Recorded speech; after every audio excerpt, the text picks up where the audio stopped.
Well, hello stamping friends, welcome back to my blog. Today I'm going to show you how to make a really cute Halloween invitation. Halloween's a big deal in our house and we always do a Halloween party for the neighborhood. So I'm going to show you how to make this really cute pocket invitation, and when you pull on the ribbon, the invitation comes out of the pocket. And this invitation is really cute. It's called Graveyard Gala Stamp Set, and the date, time, place, all of the information is on that stamp. So why don't we go ahead and get started. To make the pocket piece, we're going to start with a 4 1/4 by 11 inch piece of old olive cardstock. I went ahead and scored it in half at 5 1/2 inches. And then to make the flap for the front, I scored it down at 1 1/2. Okay, now I'm going to go ahead and I'm going to use my eyelet border punch to add a little decorative edge to that. So I always like to start right in the middle, give that a punch, then I slide it to the left, punch it again, just line it up with the guide, and then do the other side. There, perfect. Okay. The next thing I'm going to do is take a piece of our Designer Series paper, and this measures 4 by 3 3/4, and this is from the Cast a Spell Designer Series paper. And I'm going to go ahead and line that right up, and then I'm going to take a strip of snail adhesive and stick that down. So that's what we got right now. Now I am not going to put snail to keep it closed. I'm actually going to tie it shut with a piece of black 1/4 inch Grosgrain ribbon. So I'm just going to wrap that around the back and bring this up front. Well, try to even that out a little bit. And I don't know if you can see how I'm tying my ribbon, but I kind of hold it flat, stick my thumb in there, and then loop it around and poke it through. Alright, there we go. And sometimes you got to futz with it just a little bit to get it just right. I like to put my ribbons off to the side a little bit. So mine's over to the side, and now I'm just going to trim it up with my scissors. Okay. Now if you've ever been to one of my workshops or classes, you know how much I love ribbon. I put ribbon on everything. So I'm going to stick another piece of old olive underneath there just to give it an extra little touch because it looks pretty. If you can even say that about a Halloween invitation, right? So I'm going to go ahead now and trim up the old olive. Okay. There we go. Alright, so we've got our ribbons on there, and actually this side could stand to be trimmed a little more. There we go. Okay, so that's pretty. We're going to go ahead and set this aside and start working on the inside. For the inside piece, we're starting with a piece of 5 inch by 4 inch basic black cardstock. We're also going to use some more of our Designer Series paper from the Cast a Spell.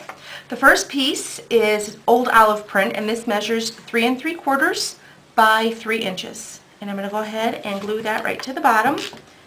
The best thing about our designer paper, as you can see, it's double-sided, so if you don't like one side, you can go ahead and flip that over and use the other side.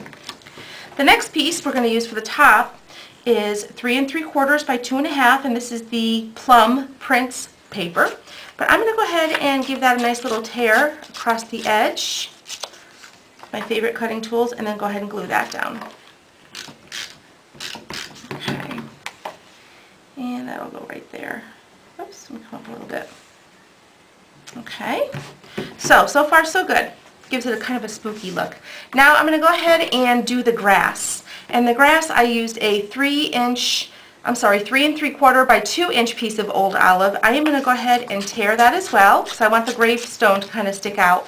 And I'm going to crumple that up. I know people get horrified when I say crumple your paper, but it gives it some really nice texture. And then I'm going to pick up a sponge with some old olive on it, and I'm going to go ahead and sponge the edges. And it's going to kind of give it a little bit of definition. Whoops. Okay, so we're looking pretty good there. Okay, so now I'm going to take that and add a little bit of snail on the sides and just the bottom, not on the top, because the top is where we're going to make a little kind of pocket for the graveyard to fit into with our information. So that's going to go right there. Okay, so far so good. We're going to set that aside.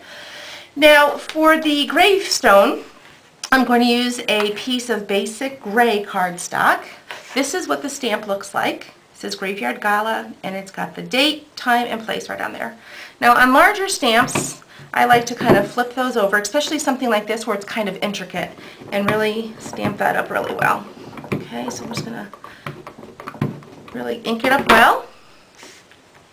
And go ahead and line that up right with the bottom And then give that some nice, good pressure.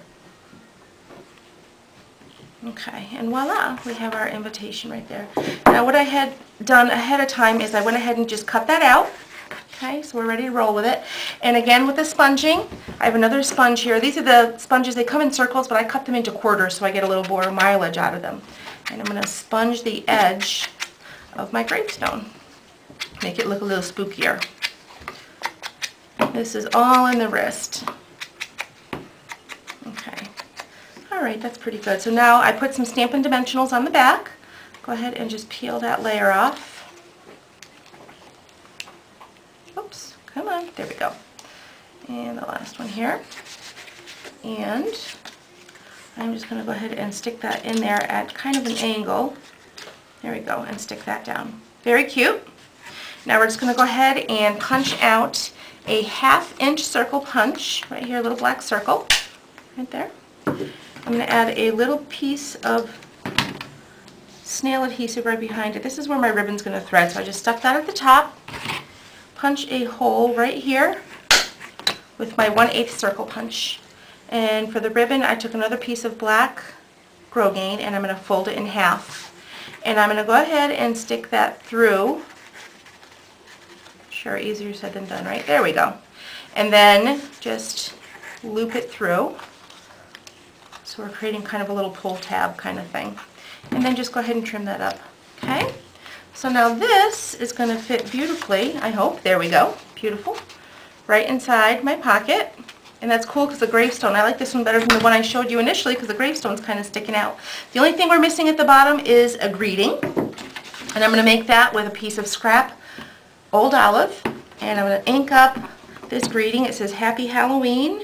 And this is from the House of Haunts stamp set. I'm going to go ahead and stamp that. And I'm going to use my wide oval punch. And now when I punch, I always like to punch upside down just to make sure I've got it centered properly. Go ahead and give that a punch. And again, using a little bit of sponging around the edge, make it look a little spooky. Sponge is a really inexpensive little tool that adds a lot to your projects. Look how pretty that looks. If you can say pretty again about a Halloween invitation. So I'm going to go ahead and add 2 Stampin' Dimensionals on the back. Peel those off. And we're going to go ahead and stick that right at the bottom. Perfect! Look how cute that came out. Wouldn't you just love it? Wouldn't you love to get one of these in the mail? Excellent. Thanks for stopping by. I hope you enjoyed this tutorial and I look forward to stamping with you again real soon.